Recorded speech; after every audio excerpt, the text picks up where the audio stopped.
Good. We use the video, Landis, so that'll go in. My name's Garth Landis, and I'm here to tear stuff up. There's the intro. So I did get feedback from I think my number one fan, or I hope my number one fan, my wife, who listened to our last one, Sayre, and said that I need to introduce people early. Otherwise, she mentioned in that last one we did, like 4 minutes in, you start talking, and it's like, oh, Sayre's here. Nobody knew Sayre was here. So I need to do a better job of that. I see. Yeah. Okay. So this is my first attempt at that. I'm Preston Stewart. This is War Stories. Sayre Payne is here, and Garth Landis, who gave a nice introduction just a few seconds ago. So That's right. Sayre, you were saying just before we hit record why we were thinking about Mr. Landis now. Mr. Landis, you got out. Well, yeah. Garth Landis. I thought about him once we were doing the Generation Kill episode because it was the invasion, and it just gets you thinking about that time. Because again, all we know are the stories, and then you go to personal. Hey, like who do we know that personally were, because we actually know people that were there, and because those are the stories we were asking back in the day when we were in the military. Because those were pretty primarily, at least from my viewpoint, were the stories that you heard. It was all Iraq. It wasn't a lot of Afghanistan ones. And anyway, first to my mind was Garth Landis, whom I thought you were with the Third ID. You were a part of that invasion. Right. Yeah. And why don't you just, and then we figured we would, by the way, we also started, Garth was a squad leader with us when we were deployed. So we did serve in Afghanistan together, and so there's plenty to talk about. We're all three of us out of the Army. Well, Stewie's still in, actually. Half, yeah, 1 foot in. Sort of, kind of in. It counts, though. It counts. But the other two of us were just doing our thing as regular old Joes now. And I don't know, Garth, why don't you just tell us a little bit about yourself, kind of just like how old you are and stuff, and kind of like where you're from, where you grew up and that sort of thing. Yeah. So I'm 39 years old. I grew up in the Blue Ridge Mountains in Virginia. I joined the Army when I was 19, and I went to basic training in Fort Benning that summer of 2001. So I reported in August 1st, 2001, Fort Benning, hottest place in the world. Why are these pine trees so tall? And it was the end of the summer surge into basic training. So I was on holdover forever. Like I sat at 30th AG reception for weeks. People were going AWOL, there were riots. It was really interesting. And then I started basic training, Alpha Company, 150 Infantry. And then like September 11th happens, the day I'm going to the gas chamber. Like Really? we ruck marched out to the gas chamber. I was a total wuss. It tore my feet up. I had to change my socks. And as soon as I had changed my socks, the first sergeant called a company formation. And it was so weird. They're like, we've been attacked. We're at war. Like, and like there was no cell phones or anything like that. They asked for people from New York and such so that they could go and contact their families. Some guys went on emergency leave. And it wasn't even like, it was weeks later that one of the drill sergeants had recorded 9/11, and they took us into a conference room and we watched the videos of what had happened, because it was just, technology wasn't then like it is now. We were So like that 9/11 thing, did you guys think they were pulling your chain at first or anything like that? Like, because you're in basic training and they're always messing with you, aren't? I mean, they're in your head. Yeah, it was like I could just sense the drill sergeant. Like, first of all, the first sergeant was directing things, so that was weird because usually he's just like collecting a paycheck. The drill sergeants did everything, but they were real serious about it, and we were like kind of a horseshoe formation out there at Benning in the woods, and they're like we're at war. We were just attacked. We're like, okay, what does that mean? And then it was like, okay, next, all right, you're going in the gas chamber. but it kind of took some of the anxiety away from the gas chamber because like, we're going to war. like this is a thing. Yeah. Like, what did That's you think? I mean, well, yeah, go ahead, Preston. I was gonna say that's kind of crazy. You talk about all the people that joined knowing that we're at war, right? Like the people that enlisted in 2004, like they knew what they were getting into, kind of. But like, there's a very small group, man, that joined when we were not at war and somehow served the entire time we were at war. Like, there's a very short window there. Yeah, I knew 1 month of my military service without war. I was in for 15 years, 1 month and 22 days, and it was all war. Oh, man. I graduated basic training December 7th of 2001. They gave me leave, and then I reported to Fort Stewart January 2nd. And the guys, like the unit I went to, Alpha Company 37 Infantry, they had just, like literally just come back from Kosovo. So these were like seasoned, seasoned soldiers, leaders, like my team leaders. They were all, they had a deployment under their belt, so they kind of knew what the deal was. Now, of course, I know the Kosovo era, but it was still above. It was just, I was probably too young for it. Like, were those guys? I know there was some action for a part of it, but like, were those guys getting like deployment patches for that one, that type of rotation, or was it like, what were they doing? Do you know? No, they didn't. They didn't get a combat patch. They got some type of hazardous duty pay. They did patrols. They did OPs. They did presence patrols. A lot of it was directed as like, it felt like the Serbs were kind of like the enemy, Mm-hmm. And of course, all I got was how that translated down to lower enlisted, and that was, dude, the girls are hot, but their teeth are all jacked up. Full debrief. I think the only injury that happened that deployment, one of the guys in the brigade stepped on an anti-personnel mine and it blew his foot off. Of course, that place was just riddled with ordnance. Not quite like where we were, but there was a lot of ordnance in the ground. And we went, it was cool because when I got there, we were at the base of a training cycle. So it was like individual tasks, rifle range. Like I went through everything, like from bottom up all the way into the collective tasks. And the crazy thing, hindsight, was that after 9/11, like from what I've read and understood, was like Bush and Rumsfeld, they wanted to go to Iraq. We didn't know that, but it wasn't long after that, within a year, like we had orders to Kuwait, and they told us that it was a training mission to Kuwait. Our Really? third brigade. What time frame was this? Do you remember, like month and year time frame? We were in the higher end collective training cycles, like your battalion level missions, late summer of 01. That would be like Eagle Flight 3 for me, I guess.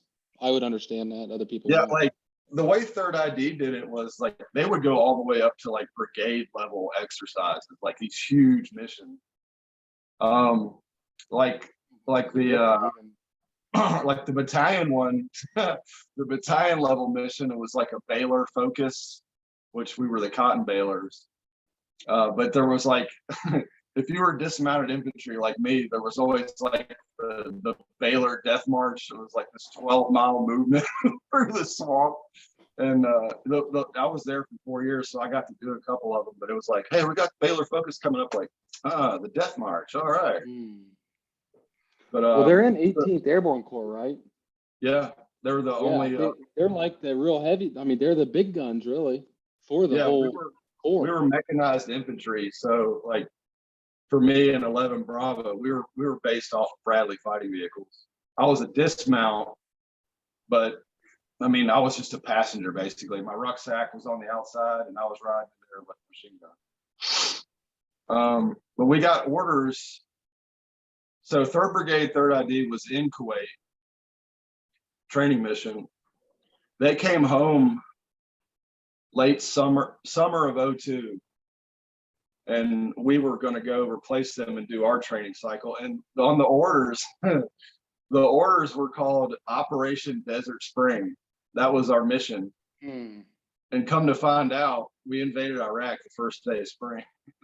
I was like, they're doing.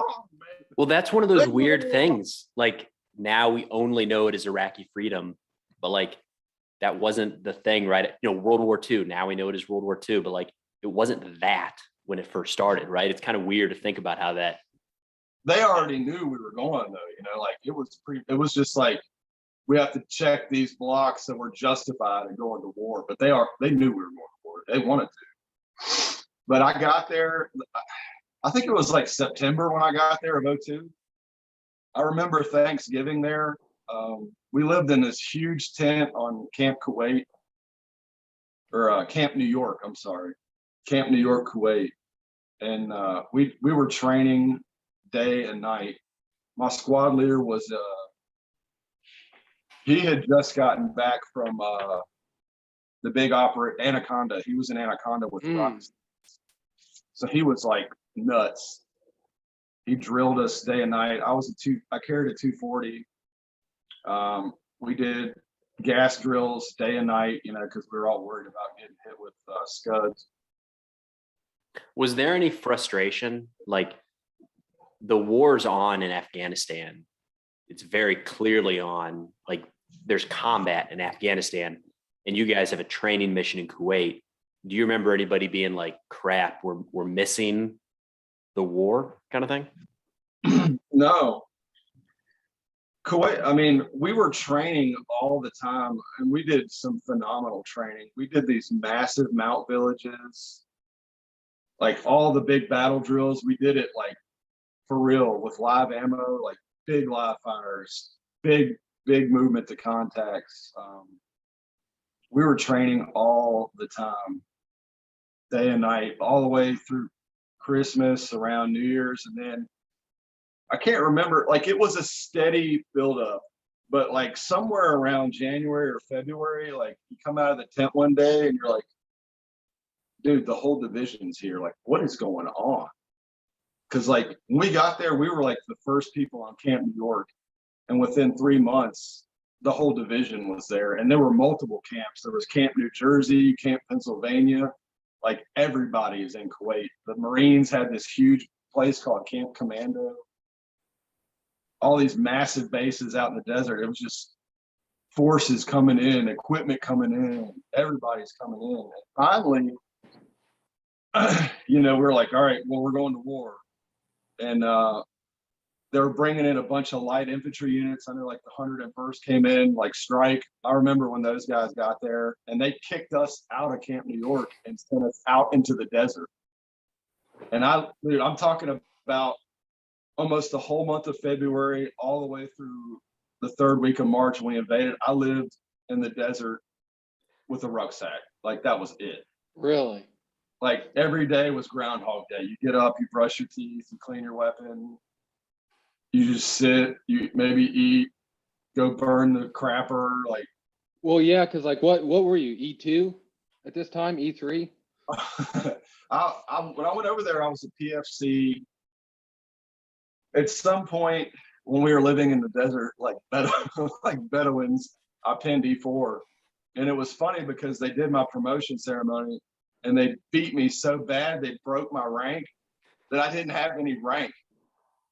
Like they broke me all. I was bleeding all over the place. Yeah.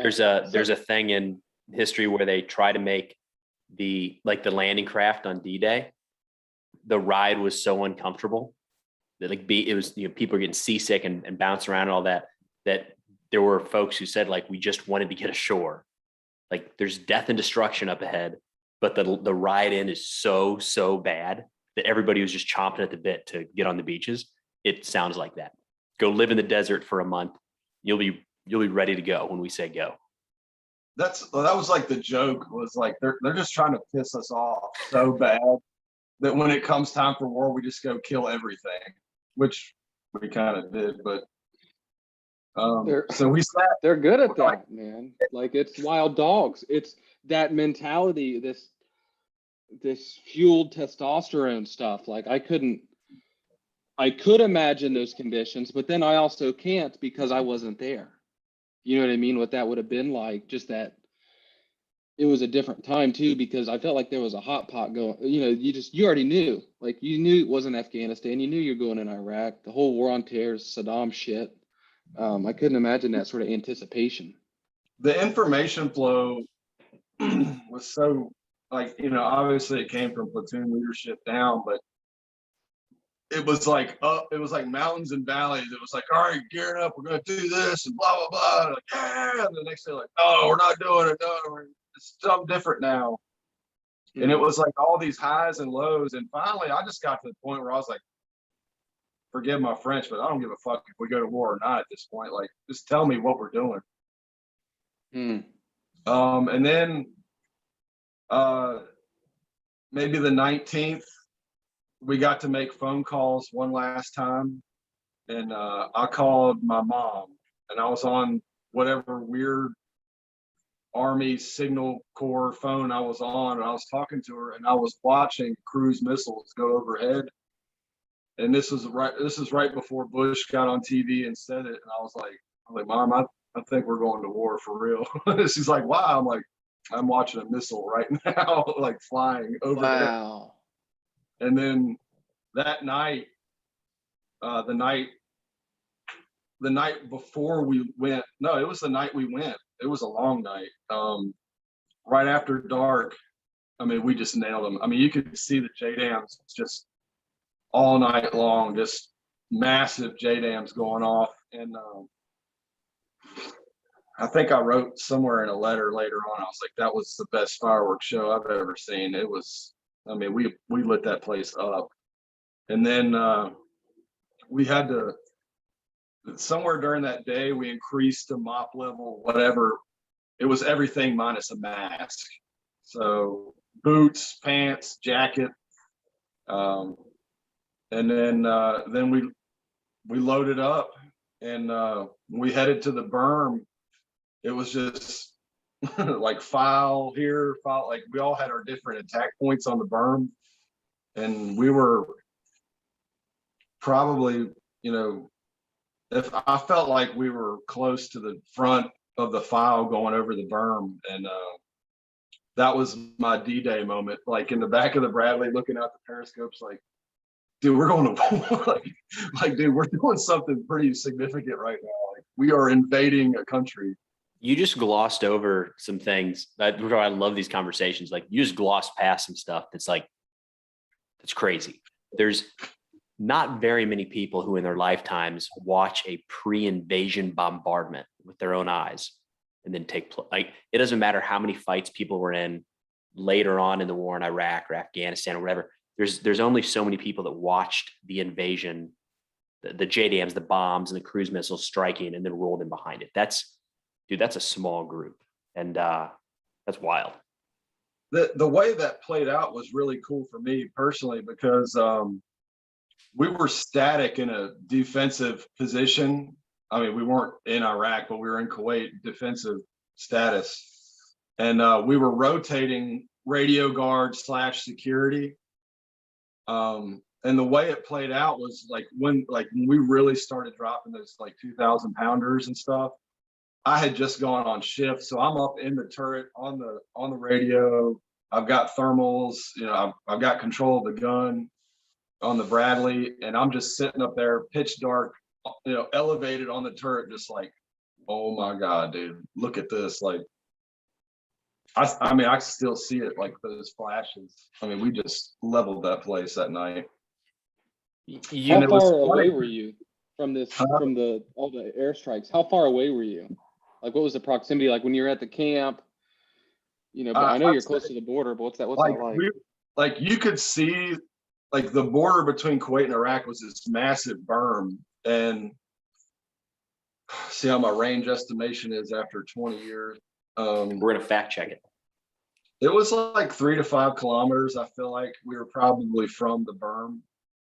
And it was funny too, like, you know, they're doing their thing, and like we'd see a Humvee come over the berm like that day prior, like, hey, that's US, you know, we're like blazing it with the gun. They're like, no, it's SF. They're coming. Like, dude, they've already been there. We're whack, man. They've already been there. We're not. I want that job. Yeah. Flip flops and ball caps. But like the day before we went, like there was a steady escalation. Like I think Iraq, I don't know if this is true or not, but we got reports that they did launch Scuds into one of the bases, whether it was New York or New Jersey, I can't remember. And there was a big threat, something I think we've forgotten, maybe. I don't know. I feel like this is kind of buried down, but you mentioned MOP gear earlier, which for people not familiar, that's the full chemical biological suit, head to toe, topped off with the mask, but gloves, boots, pants, jacket, nasty stuff to wear anywhere. You're wearing it in the desert. What was that like? I feel like my entire military career, gas and all that stuff's kind of been in the back of the mind, but not a real serious threat. That was like a major concern. That could happen any minute, right? That was one of our primary focuses. I mean, like the whole, like, you know, gas, 9 seconds. Like we did it a million times, like middle of the night asleep. Like it was just drilled. Like I could put that mask on right now in 5 seconds just because I did it so many times then. How would you describe? I had it prepped in such a way, you know, like all the fine intricacies of putting on a mask. It was an art, you know. It was like like so fast. Like I could be dead asleep and I'd still get it on in like 7 seconds. Like we were just drilled to insanity with that. And that's like a mix between, it's not like snow pants and it's not rain pants. It's kind of like between. Is that? Yeah, it's like jacked up Gore-Tex, I guess. It has like the uniform feel, but the inside's that black charcoal lining. Yeah. And once you've worn that for weeks, like there's no words to describe the smell that comes from your body. And my PL, he was a Ranger. He I guess his feet just sweat a lot, but like I remember him taking off those rubber boots and just dumping out a lake, and like his feet got real bad. Like he sweat through his desert boots into his protective boots. Like we were just so funky, man. And we didn't get a shower, you know, until after the airport was secure.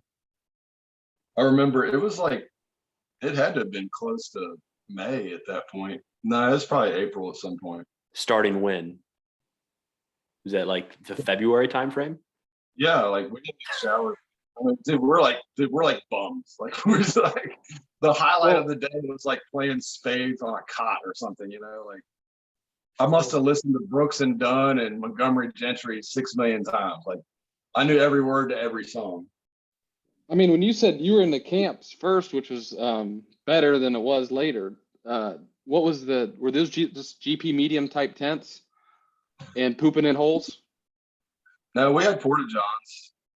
You did. That was classic. That was traumatic in itself. There's still times where I walk out of the porta john and I'm afraid, like when I open the door, I'm going to be on Camp New York. You know, like. And really, like I think another bad thing of it, they forced the smallpox shot on us around that time, and like we weren't in like real hygienic conditions. So it's like they had like medics in the showers that would like take your bandages, like scabs were falling off, and smallpox. It's an open wound, right? When they put it on there. Like, yeah, they poke you like 3 times, and then this nasty herpes thing comes up on your arm, and eventually the scab falls off. But it jacked me up. Like my lymph nodes got all swollen, and I was sick off from it. I still got the scar on my arm from it. And not to mention like all the anthrax they were pumping us with, like it was coming out of our ears. That one just hurts. I And it was remember funny. that one just hurts. I've had 12 anthrax shots in my life, and I traced the lot numbers. 2 of the lots that they gave me, I'm pretty sure then, were bad, and they're linked to like autoimmune disorder. Oh, I don't That's know. another story. I don't know the like max number of dosages you should get for something, but my guess on anthrax would have been well below 12. Like it seems like 3 or 4 is probably You gotta like get the capping it. booster, man. Anthrax booster. by the way, though, that is what the whole smallpox thing. It's 30% lethal. It's no joke. And Washington did forced inoculations where they would cut you open, like make a small wound and gash on your leg, and then they would rub some, because there's always somebody sick with smallpox somewhere. They would take the pus and rub it into the wound, and that would be that introduction of the weakened virus. And he got like 90% immunity or something, rather than 30% mortality. Yeah. But I mean, after we crossed the berm, the first thing that stood out to me was like, we didn't sleep. Like all we did was move. We covered like 365 kilometers or something like that in a short amount of time. That's the longest I've ever been awake in my life. I really didn't sleep for like weeks. It felt like, and when I did sleep, I would just nod off, and then, you don't know what day it is. You don't know where you are. I just remember being scared. Everything was always on fire everywhere. Like there was just black smoke everywhere, shooting. Like I got very accustomed to hearing small arms fire, to the point that whatever day it was in April or May when the shooting finally stopped, I remember it being weird that there was nobody shooting anymore, because it was just all day, every day, all the time. Something burning, something on fire, something exploding, shooting, constant for weeks. And when you're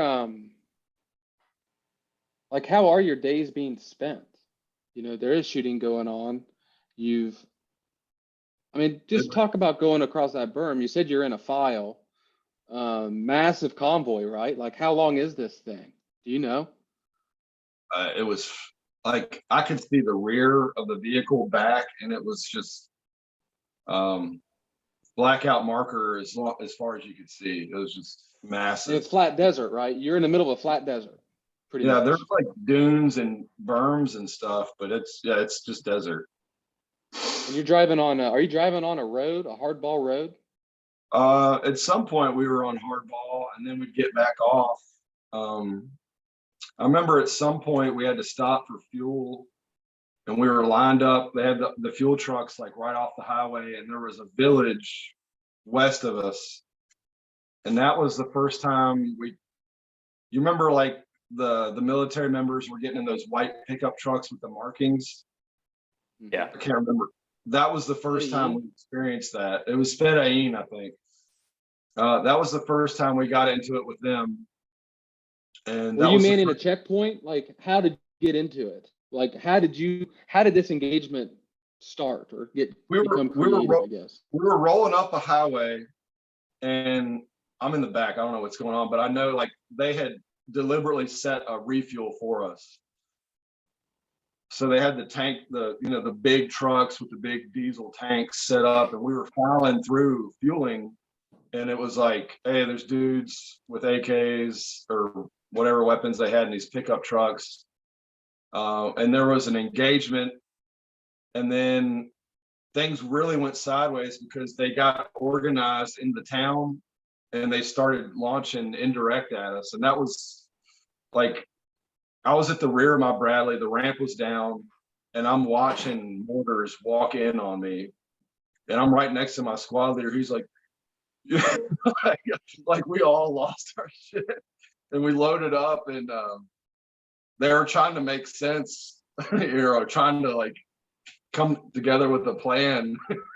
And my Bradley commander, he was this old, crusty staff sergeant. he was like, you know, he just called out like distance and 12 o'clock, 1,000 meters, and we were gone. like, that's what you do. That's the battle drill. I mean, boom. Yeah, There like it is. 1,000 In meters. action. Nobody even thought about it. They were on the radio. That's all that practice.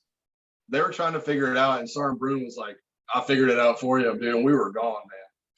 But I'm That talking is about like, react to indirect. I love hearing that, man. dude. I was watching them like, I swear it was like 50 meters or less. I was watching mortars just come in on me. And that's when things got real fast. So who at that time, it's early on, who would deal with that sort of situation? If it's indirect, you know, you guys are just getting out of there. You don't know where, at this point, you don't have a blimp, an ISR with exact eyes on where they can find a mortar team. So like, you guys just get the hell out of there, but how's that scenario dealt with? What's higher up doing and reacting to this situation? Well, what happened, the way we dealt with it was we kept moving, and there was an MLRS unit behind us. Whoever was in charge just pointed that MLRS at that town, and they leveled it. Like Guided rockets. Yeah, guided rocket artillery for anybody. they just took out the grid square, and it got quiet. Wow. And then you start moving. When they fired, it was like, yeah. the only thing So more you guys just terrifying than refueled. That would have been a day, right? I guess you just refuel then, and then just keep moving. Yeah, we just rolled, man. Some of the bridge crossings, you know, we met resistance. I don't remember what river it was, but we got into a pretty heavy one. And my company commander was on the front page of like every newspaper in the US. He ended up getting a Silver Star. He ran up onto the bridge. I mean, we're getting nailed with stuff from across the bridge. He grabs this little girl and brings her back. And that was like every day somebody I knew was on like the cover of every newspaper in the US, like all the time. 3ID was it. Yeah. I mean, not yet, but you guys were right up front. Yeah. We had a reporter with us, like embedded with us in my patrol. His name was Chris Tomlinson. He took some really good pictures. He captured everything really well.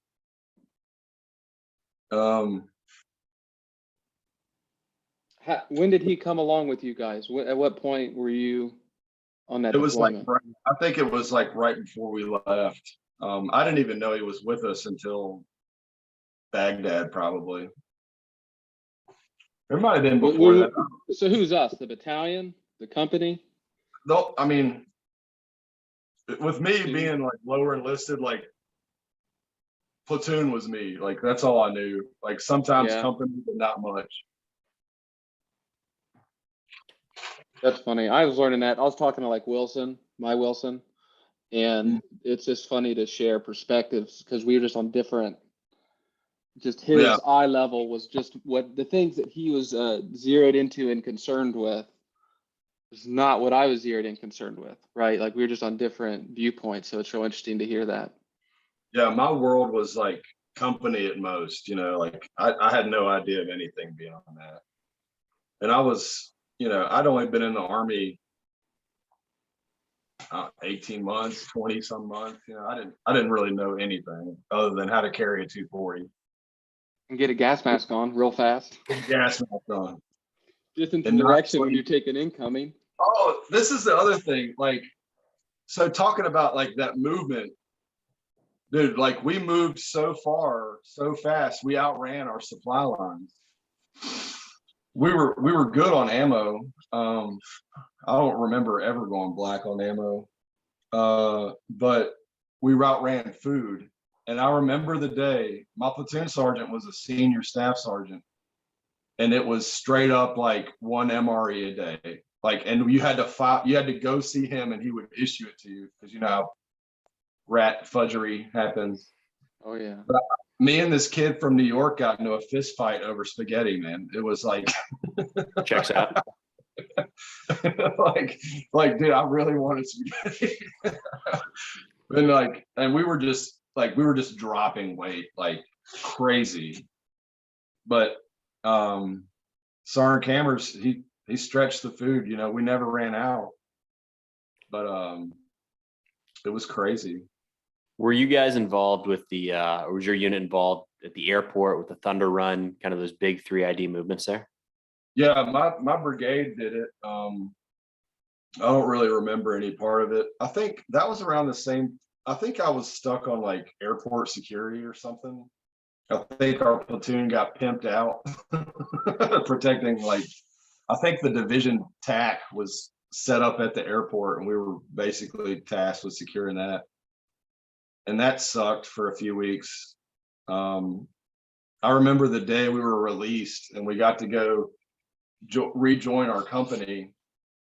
They had made it through the Thunder Run and they were set up. And I don't know if you know anything about Baghdad or the Green Zone, but it was what is now or was the KBR facility, the Kellogg Brown and Root.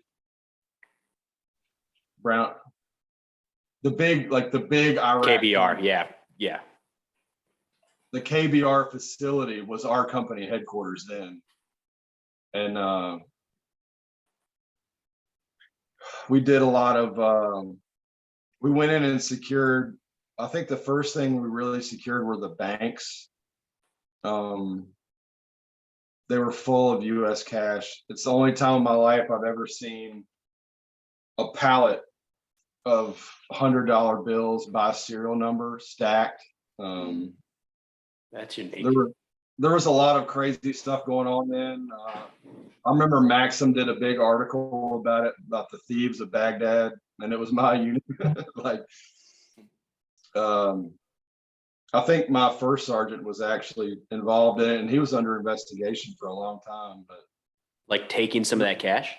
Oh, like we seized the palaces. We seized, like, you had guys walking around with like 6-figure paintings, any weapon you could imagine. I had an MP5 and a Colt Python as well as my 240. Like, we're just Joes. Just carrying it around. Yeah.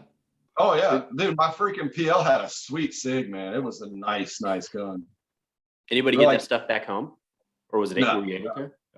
Well, some guys did, but like at some point while we're still in that KBR facility, I think Brigade got wise and they sent the MPs down and we did like the amnesty, and then it was like they just dumped our stuff and they took everything. I would have liked to see that amnesty box. I gave up my MP5, my Colt Python. The guys were giving up cash and gold and paintings. Saddam had like so many. He had a palace for everything. Like, he had a palace for his like concubines, and it was just nuts, man. We were like right in the middle of it. So anywhere you went, like you were within 20 minutes of one of his palaces for whatever reason. And some what first ones area there. is this? Huh? Well, first one's there, but what area is this? Baghdad? Yeah, we were like in Green Zone proper, like That's in the okay. middle, like downtown. We That's did a where- lot of. We secured different things, parks, the bank. I remember the bank specifically was the first thing that I got to go and secure. I was up on the rooftop forever with the 240. That got sorted out, and then they sent us over to some park on the river, and there was some engagements there. I think it was actually one of his sons had a massive place across the river, Uday or Kusay. One of them had a palace there, and we were still hunting the cards at that time. Like all the officials were on a deck of cards, and everybody had the deck of cards, and we were just hunting. And I got to, some of the dismounted patrols that we did, we were walking through like ancient, like Babylon stuff. Like it was a lot more westernized than I had anticipated.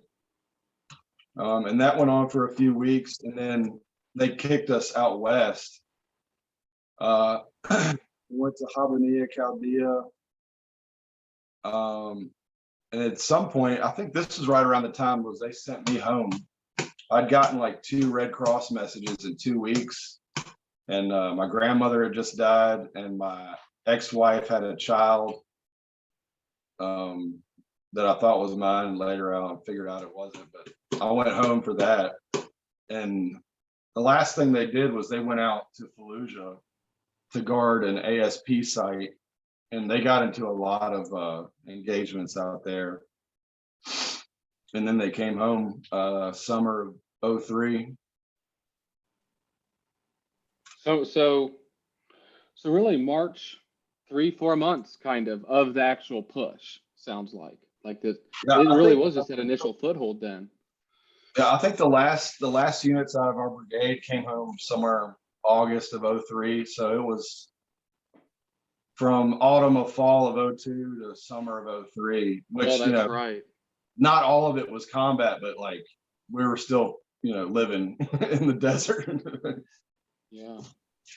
I mean, what a grueling, it had to have been just grueling. I mean, the emotional aspect is just, again, one of those things that's very, even at the physical aspect, that anxiety of, well, the fact that you still remember that you can get on a mask within 6 seconds. And because the thing is, it's not because bragging about being able to get a mask on that fast. It's because if you don't, there's a concern of choking on mustard gas and like dying, and it could come at any time.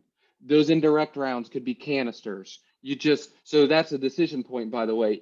What do? Do you just freeze and hold up? Do you just do distance and direction and get the hell out of there?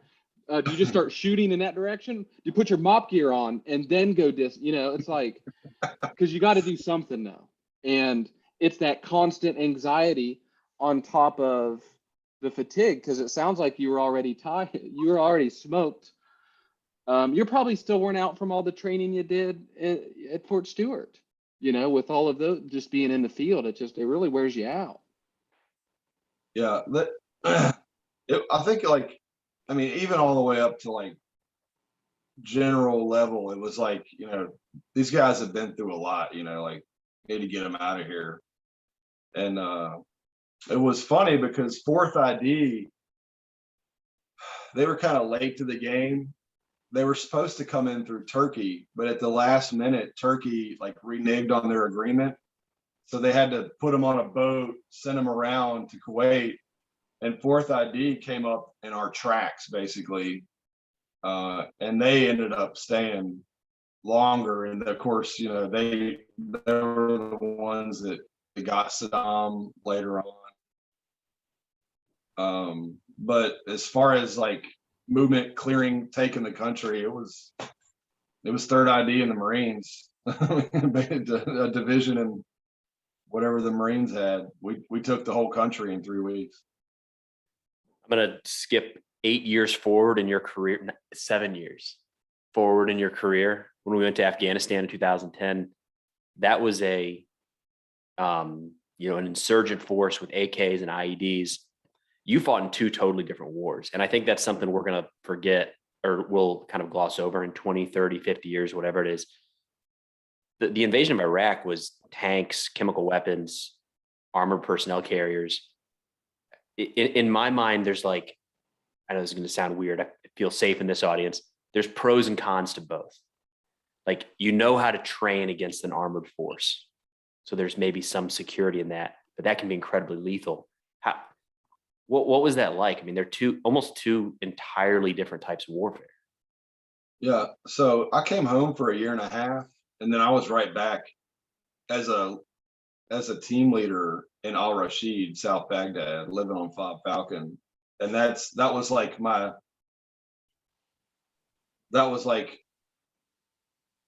insurgency 101, like, what do we do now? Like, well, we're fighting bombs and people not in uniform shooting at us.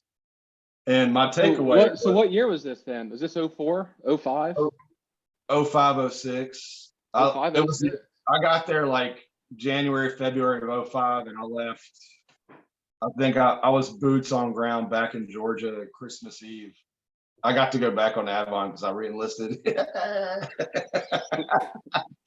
Woo! But the funny thing is, I got stop-lost into that deployment anyway. So I was stuck like Chuck for 6 or 7 months. That was that era.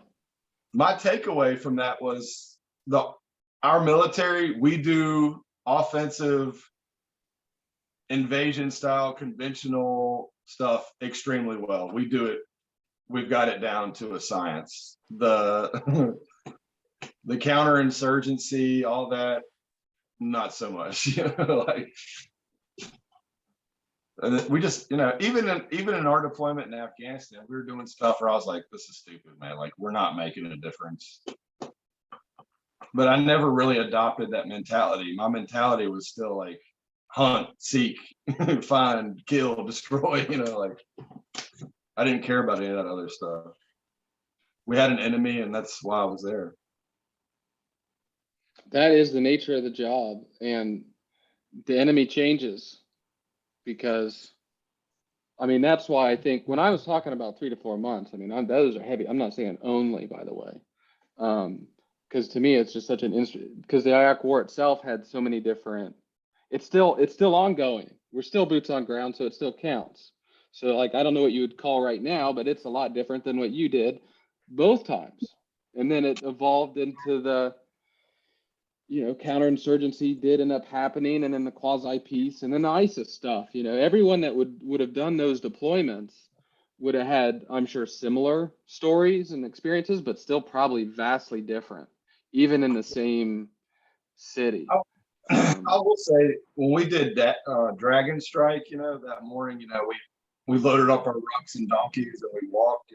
Like, I had a lot of familiar feelings with that. Like, it almost felt like we were invading another country, like, because prior to that, like, that was off limits, like we just shot into it. We just shot into it and called in stuff into it, but we never went in there. That's how I felt. That's what my question for you is the two invasions with, sorry to, I didn't mean to cut you off, but the two invasions, because you were talking about the highs and lows about in Kuwait, but those highs and lows were, it's either on, which is like, we're getting it on, or it's not, we're going home. I felt like in Kandahar, like we knew we were going, like that time in Kaf, those couple weeks, I thought it was all bad stories, all valleys. Like, there wasn't optimism, like we're going to come in, kick ass. It's like we're invading, and we're invading into some really rough sort of country, and it's not like all the reports coming in were not pretty. I mean, I was real apprehensive, not really excited. And that that morning of Dragon Strike was crazy, and we weren't even like an hour into it, and Lieutenant Snook stepped on that ID like right next to me, and it was like, man, what have we got ourselves into? We were like, I just set in the gun. We had guys like right in front of us shooting at us, and the rounds were coming over me and like landing at my guys' feet, who were set in. Like, we had basically had a half moon 180, security set. And that was some really wild stuff. Have you talked to Kyle recently? Yeah, I talked to Kyle back in March when Garcia died.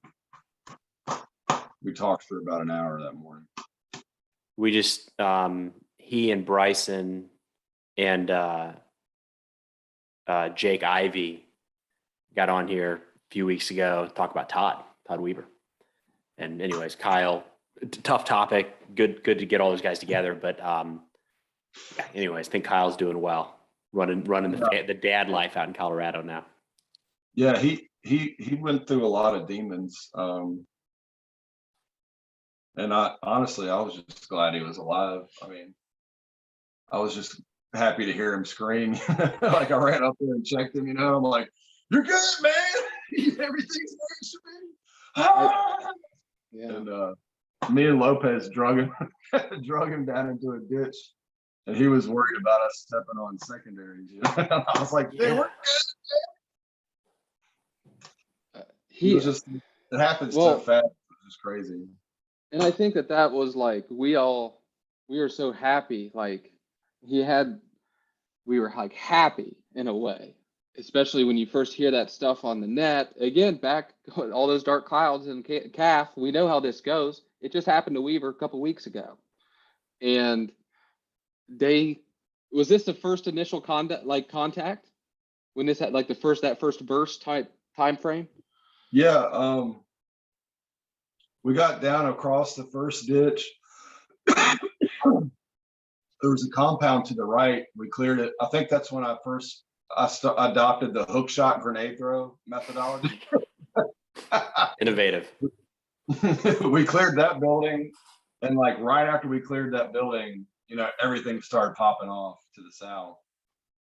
And you know, I'd got my gun in, and I was getting ready to just rake everything with that gun. And Snook came up behind me and went right to the corner of the wall, and that's where the IED was, right at the corner of the wall.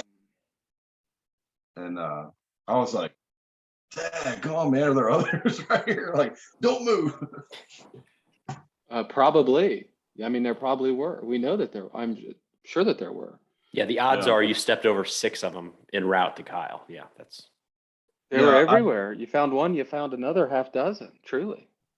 You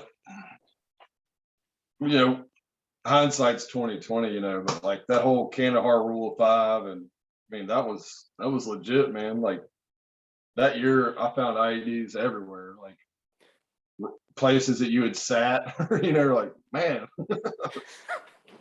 You see the A&A guy pulling up the wire, like, oh God, where's this going? right after we got home, I did, or maybe it was probably like when we were at Ramrod or Calf on our way out. This felt like not something to do while we were still a Strong Point dog. But looking at the map, I kind of did a tally in my head of how many places I knew I had walked where we later found an IED. And not like they laid it the day after we walked there, but like we missed it and found it the next week. And for me, the company FSO that went on a fraction of the patrols that you guys did, it was in like the 20s or 30s. And I just remember thinking like, God, that is insane. That's how many we missed. Didn't find the first time around. What was really funny was through Garcia's death, it forced a lot of us to reconnect. And I had a bunch of my guys come out here for Memorial Day, and Scavira came. So my whole family, like obviously my wife and some of my kids remembered him, but like my in-laws, they got to meet him. And I was telling my father-in-law, I was like, this was my guy, man. This was like my lead team leader. You know, like he directed the path, like, and I used to tell him, and Scavira was telling him the same thing, but like every day I would just look, we'd get our gear on, we'd go out, and I'd look at Scavira and be like, just take the most jacked up route you can ever think of. If there is a way you want to go, do not go that way. We went over walls, through Slop Creek. I mean, just like we just walked terrible routes, you know. That's probably why that is why my back is permanently messed up, but that's the way it was, you know. And I was just trying to convey that to my father-in-law, just like, take everything you think and just turn it upside down, and that's how you live in Afghanistan. Did that? You're an outdoorsman, hunter. Did that mess with you at all when you got back home hunting? For a year, about a year, I think. I remember being real skittish in the woods. I'd see the trail and be like, well, I can't walk on the trail. And then halfway through realize, what am I doing? And anyways, just thought about that a few weeks ago. Was that something you experienced? Yeah, it stayed with me for a long time.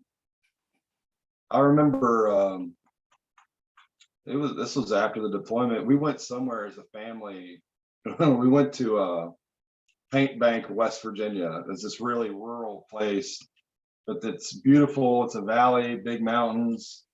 There was like a garden and a creek, and we're walking through the path, and I'm just like staring at the ground where I'm walking. And I'm like, man, this just doesn't leave you, you know, like every step you take somewhere outside, you know, like you're thinking about it. It's a hard thing to not think about. It's crazy. I mean, like ingrained. Yeah. When I see the culvert, like just a little culvert, a little bridge with a little tube underneath, I always think about that. Like, because those guys chuck the satchels in there. Remember that? Because that was like the very beginning part. They were real good at that, real quick. And I just think of satchel charges. We were just at like with my kids at some park, and I was like, hey, I'm just that weird guy that's like reminded me of the satchel charges back in the day. Damn Taliban, we had to weld them shut. Can we talk about those culverts? Do you guys remember how that all played out? The culvert denial system. Yeah, so they put these grates over the culverts went underneath this road on Highway 1, and the Taliban were putting in big IEDs, like hundreds of pounds of IEDs that would blow the road and vehicles. So Strikers. yeah, just decimate vehicles. So it was a drainage ditch that went underneath. So what we were doing, the unit before us was doing, and I don't know, somebody else probably did it, was putting up like grates and things so they couldn't get in there to lay an IED. But then the rainy season came and it washed all that brush up against it, and the water couldn't flow through and everything flooded. What was that, like March? the day of 7 winds? Like rain I've never seen, but like you go from dry, like we had to have fuel airlifted to the strong point because you couldn't get the vehicles through that water. I remember that, like, whatever night it was, we had our little CP set up at Baluchan in that mud hut. It was like, that was the night the roof came in. It was like, man, this is some crazy rain out here, man. I was we on had to leave like that whole make time. paths with sandbags just to walk. You say you were on I leave, missed Sayre? it. I missed it pretty much. I came in at the very tail end of it. I got delayed coming back because it was so flooded. There was like at Calf, there were like creeks, and you had to do like water, like ferrying crossings almost. I mean, it was moving water. That stuff, like even like waist deep moving water is no joke. And when you're wearing gear and crap, I'm not getting drug under. Like that's a stupid way of. There's always people. I mean, unfortunately, people get killed in those type of things too at the same time. And so anyway, it was just like. We had to do even Calf flooded. We did a dismounted patrol from Baluchan back to Hazimadad during that, and we were walking through like chest deep water. Like it was so bad that it got funny. You know, like by the time we walked in the gate, it was like, who cares anymore? This is just ridiculous. So Sayre, you say you're on leave. Landis and I went on leave together. I don't know if we came back together, but do you remember that? What was that? That was January-ish. That was like December, January. We because we were gone when Sergeant Kramer was killed. The day we left was the day the guy in the PL and Bravo company, Larkin O'Hearn. O'Hearn. That's the day he got injured. I think that was like New Year's Eve, I believe. Yeah. Does that sound right? Is that right? Yeah, like the very end of December. Our flight got pushed a couple times, but I had in my mind that we were on the LZ at Hazimadad, and it was kind of like, step aside, guys. We got some other things to work on. I don't know if I'm remembering that right, but yeah, we were on the way out. But yeah, Charlie Company's first sergeant was going with us too. Man, what was his name? Harbor. He was with us too. But so when you go on leave, we didn't have much stuff, right? So like you got all of your Army stuff, you got your assault pack. Do you know where this is going, Landis?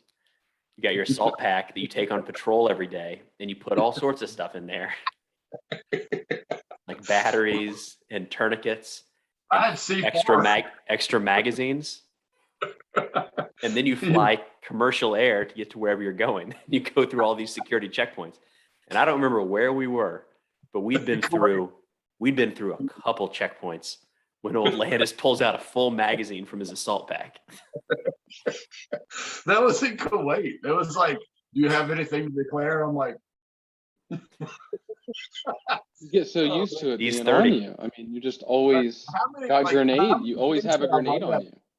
How many times had I run my bag through something though? And how many dogs had smelled that bag? like 3 or 4. Yeah. That thing was like a C4 bag, like that's what it was for. When we were going back, on that Delta flight, I had this little trinket bag of good luck charms that I kept in my kit. One was like, I had LERP Rangers from some Vietnam guy, his airborne wings with his head LERP. Some like St. Christopher medallion someone gave me. And I had a case knife that was my grandpa's. It was a stag handle that my dad gave me on my wedding. I always had that. I had that in the hot beverage bag, waterproof it in my kit. And they took it from me when they were screening. And we had M4s, no ammo, of course, but I forgot about this little pocket knife in the bottom of my kit or whatever, in this bag that just really hasn't moved. And they took that damn knife. You should have said Landis brought 30 rounds of 5.56 back. What's the problem? I didn't know. Armor piercing too. I was just in a daze, and I just like, I want to go home. Dude, I'm not gonna fight. My freaking what was it? Sergeant Smith was the cigar guy. So at some point during that year, I got all strung out on Cuban cigars. And I had a box of Romeo and Juliet's that I wanted to take back, and they freaking took them from me, man. Oh man. The Cubans. Customs guys are making out. Yeah, I was like, what are you gonna do with that? Yeah. Same thing they're gonna do with that Colt Python and the MP5. Oh, strap. They'll find homes. Gents, we're coming up on the hour here. I know we could probably just keep rambling for another 3 or 4, but we'll try to put a cap on it. We're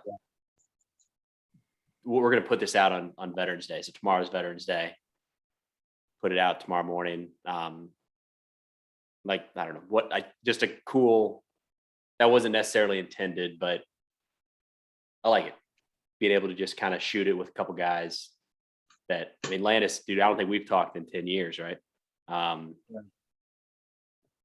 Couldn't ask for a better thing for Veterans Day, Yeah. And here's the thing though, when I messaged Garth, whatever, last week, 2 weeks ago, he was like, I was like, hey, weren't you in the invasion? I think I remember that. He's like, yeah, I don't have anything sexy to tell. And I have no sexy stories. And it's like, dude, you were on the phone talking to your mom when George W. signed the order and launched the, cruise missiles. Like, come on, man. Like, give me a break.